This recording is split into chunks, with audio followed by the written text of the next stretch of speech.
So in this lecture video, I'm going to be looking at Xunzi's account of human nature, why he deviates from Mengzi, why he is considered an unorthodox Confucian philosopher, and ultimately why he thinks that human nature is bad, so not good, right? Unlike Mengzi in this way. But he actually begins with um, the way in which one is correct in naming something. And he does this because he's going to show why it is that Mengzi is wrong to name the behavior that he does as being an example of human nature, that is not a correct application of the term human nature. So Xunzi argues that the meaning of a word, so when we say, like, for example, human nature, it's derived from custom that was originally the product of some kind of repeated agreement, right? That people had forgotten that they had agreed about this, and it just became a custom to refer to things in such a way, right? So at one point in time, there would have been this object like this made, that uh, human beings would have agreed that we call this a cup. Over time we forget that we had consciously agreed to call this a certain name, and it just became normal. It became a custom that this is a cup. When we say a cup, we refer to objects like this. Now this is actually different though from, for example, Dignaga's kind of instrumental account of the meaning of words, right? So Dignaga argues that the meaning of a word comes from its use, basically, right? Now this seems similar, but it's a little bit different because this is actually a bit more essentialist, as where, of course, with Dignaga, it's an anti-essentialist account of the meaning of words.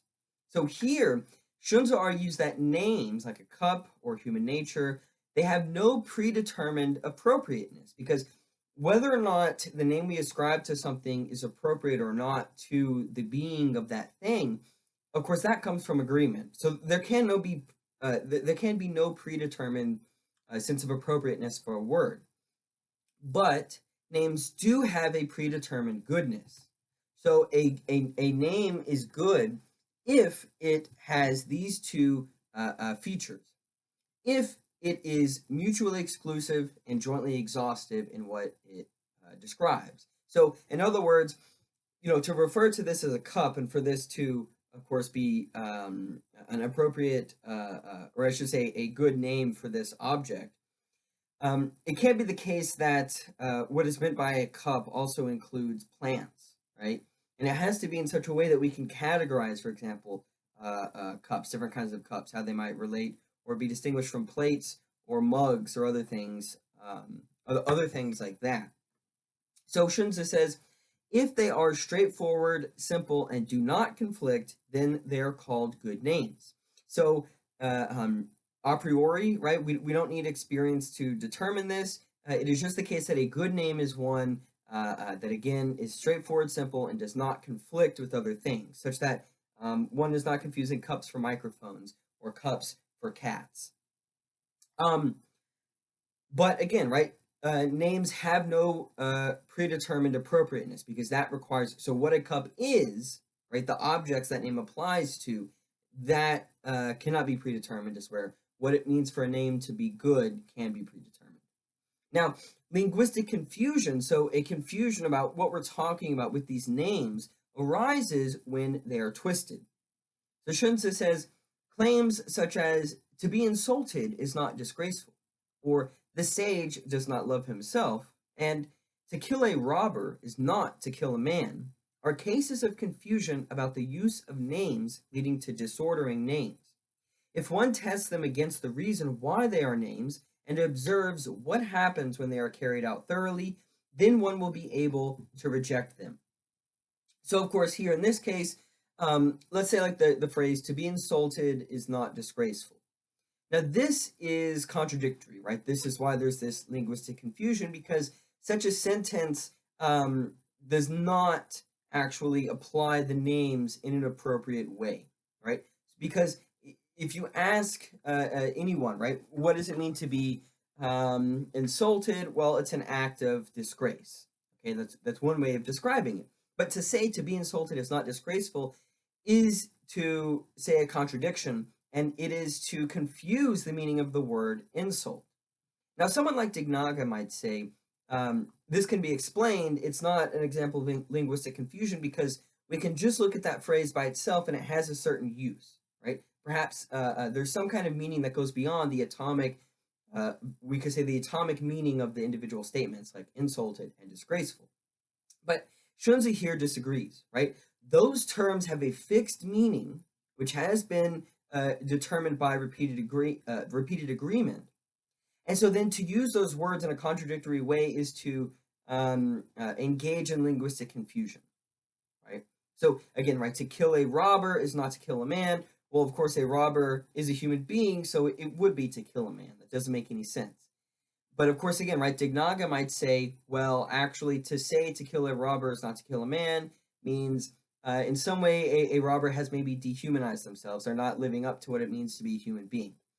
As where Xunzi is going to say that may be the case, but the sentence actually by itself is meaningless because since a robber, right, to be a robber, only human beings can be robbers because it requires kind of like will to carry out this intentional act of stealing from someone else. Therefore, to kill a robber is necessarily to kill a human being, right? And so Xunzi would say when people use that sentence, they're engaging in linguistic confusion. So let's look at how Mengzi then has engaged in linguistic confusion. So Xunzi argues that human nature is that by which something is at birth and it requires no effort, right? So the meaning of human nature is that which, how human beings are when they are born, the certain dispositions they possess, their traits, and of which does not require education. It requires no effort. It's effortless, right? It's perhaps instinct, we might say. So he says the feelings of liking and disliking, happiness and anger, sadness and joy in one's nature are called the dispositions. When there is a certain disposition and the heart makes a choice on its behalf, this is called deliberation. When the heart reflects and one's abilities act on it, this is called deliberate effort. That which comes into being through accumulated reflection and training of one's abilities is also called deliberate effort. Actions performed for the sake of profit are called work. Actions performed for the sake of ye are called personal conduct. That by which people understanding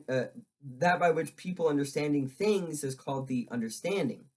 When the understanding connects to things, this is called knowledge. That by which people are able to do things is called ability. When ability connects to these things, these are also called abilities. When the nature is injured, this is called illness.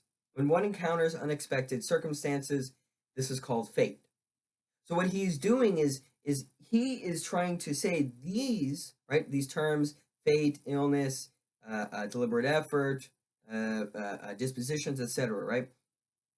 He's giving descriptions of what those terms actually mean, right? So what the meaning of those words are. And he's explaining how actually human nature is that, right, which requires an overcoming by what he's calling deliberate effort. It requires the action of the mind to change the natural dispositions that human beings are born with. That this, involves understanding, which creates knowledge, and so on and so forth, right? So the importance of moral education is actually to overcome human nature through deliberate effort. It's to use the ability of the human mind to change the dispositions one is born with, which Xunzi here is arguing are things like, perhaps, of course, being thirsty doesn't require effort, and it's, something human beings are by birth. They're prone to be thirsty, to be hungry, to seek food, to seek sex, to perhaps steal, to be selfish, to look out for ourselves first and foremost. And it is only through deliberate effort that those kinds of dispositions, those characteristics can be changed. So Mengzi then is wrong in what because Mengzi, right, says human nature is that a potential of which, if things line up correctly, a human being will effortlessly then fulfill. They will realize that potential to be good. But what Xunzi is saying is that's not a correct application of what human nature means. Because what it's saying is, well, human beings are born a certain way, but yet our nature is actually not to act that way. It's to act a different way, which is not how human beings are born. Right? So Xunzi is saying that doesn't make sense. That's contradictory, really. So human nature is bad. Human beings are selfish. He says, now people's nature is such that they are born with a fondness for profit in them. If they follow along with this, then struggle and contention will arise, and yielding and deference will perish therein. They are born with feelings of hate and dislike in them. If they follow along with these, then cruelty and villainy will arise, and loyalty and trustworthiness will perish therein. They are born with desires of the eyes and ears, a fondness for beautiful sights and sounds. If they follow along with these, then lasciviousness and chaos will arise, and ritual and ye proper form and order will perish therein. Thus, if people follow along with their inborn dispositions and obey their nature, they are sure to come to struggle and contention, turn to disrupting social divisions and order, and end up becoming violent. So human beings basically here are selfish. They fall prey or victim, right, to their desires, because they just do whatever the feeling is, right? They're hungry. They want sex. They want shelter. They want something someone else has, so they go and take it. And the reason why moral education is so important is because it is to teach human beings to abandon, or really to overcome their human nature and these natural dispositions, and to not just, willy-nilly follow these feelings that they have. So this is why proper models, chi, right, is so important, cultivating chi, and why teachers are so important.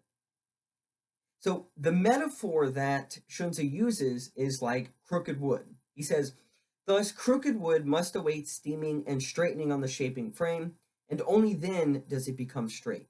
They must obtain ritual and ye, human beings, and only then do they become well ordered. So just like it is not the nature of wood to become a chair, what has to happen is that wood has to be worked on. It has to be shaped in such a way to become a chair. Its nature is to, of course, be a tree and do tree things, which is not to be a chair or a table or to be planks of wood for a house. It requires, as he argues, deliberate effort to turn that tree into what we call wood, and that wood into what we call a table or a chair or whatever else. In the same way, human beings have to be shaped to be good, because they are not born to just act good. They're not born to be virtuous. They're not they're not born to be benevolent. They're not born to be righteous. They're not born to follow, or have a sense of duty and follow through with it. They have to be taught these things. So we get a few of these examples of him explicitly attacking some of Mengzi's claims. So this first claim by Mengzi is that people engaging in learning manifests their good nature. Xunzi rebuts this by saying that when Mengzi says this, he's actually speaking of deliberate effort, not nature. He's speaking of the ability of the mind to overcome the natural dispositions with which human beings are born, and instead to focus and cultivate good dispositions. So it is actually by engaging in learning that people overcome their bad nature. The second claim, Mengzi says that people end up losing their original nature, which is to be good, and they end up not fulfilling their potential, but engaging in bad behavior, immoral behavior.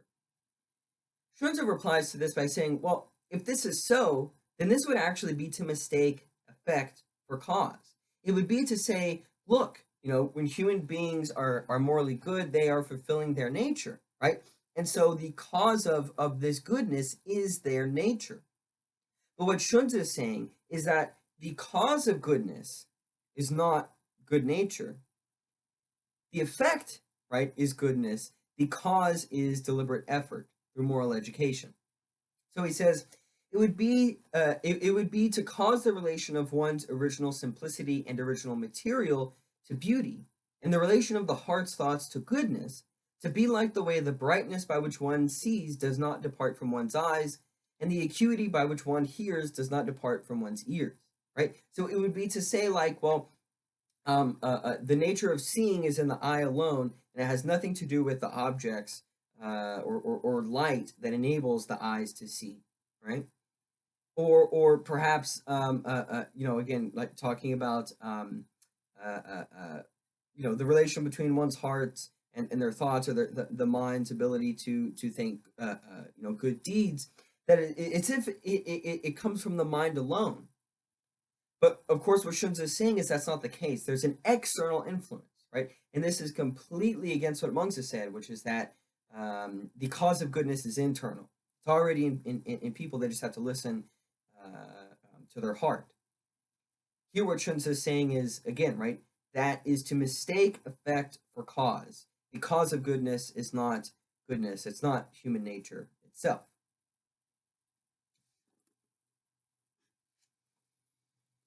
So the cause of goodness is external, right? It is deliberate effort. Now, Monks, right, would reply to this asking, well, if human nature is bad, as you say, Xunzi, then from what are ritual and yi produced? So what is, from what is ritual and propriety produced? Because remember, Monks' claim was that this is produced from certain feelings, right? We have certain feelings that are kind of like signs that when we investigate those signs and we meditate on them, we can realize what they are signaling that we should do. And we learn then from those. So, for example, the feeling of compassion, for example, is a sign of the natural ability to be benevolent, right? This is one of the claims from Mengzi. Now, Xunzi's response to this, though, is that ritual and yi, or propriety, are produced from the deliberate effort of the sage and not from people's nature. He says, thus, when the potter mixes up clay and makes vessels, the vessels are produced from the deliberate efforts of the craftsman. They are not produced from people's nature. Yet they are produced due to some kind of external effective cause, right? Which is the ability for there to be a moral teacher to train one to engage in deliberate effort, to use their mind to overcome their natural dispositions to be good. Now, what this means is there's almost a kind of paradoxical argument here. So Xunzi therefore is claiming that the cause of people's goodness is actually their badness. So he says, the person who has little longs to have much. The person of narrow experience longs to be broadened. The ugly person longs to be beautiful. The poor person longs to be rich. The lowly person longs to be noble. That which one does not have within oneself, one is sure to seek for outside. Thus, when one is rich, one does not long for wealth. When one is noble, one does not long for power. That which one has within oneself, one is sure not to go outside oneself for it. Looking at it this way, people desire to become good because their nature is bad. And we can think about this in the fact that, well, if I have water, right, and I've already been drinking water, and so I have water in me, right, and I've consumed enough water, do I desire water, right? Well, I desire water. I become thirsty when I don't have enough water in my body. So it makes sense to say that the cause of my desire for water is a lack of water. In the same way, therefore, what Xunzi is saying is that the cause of people's desire to be good is their lack of goodness. It is because people are bad, because they are selfish, that they desire to overcome that selfishness, to engage in deliberate effort, and to become good. So if you remember, it was argued that the first question of politics is that of security and peace. So of course, Monks argued, well, the best way to achieve this is through a government which seeks to create an environment such that it facilitates the practicing of the virtues. Because when a government is virtuous and it enables its people to be virtuous, that's the best way to ensure security and peace, as opposed to a kind of legalism which is just based on punitive rule.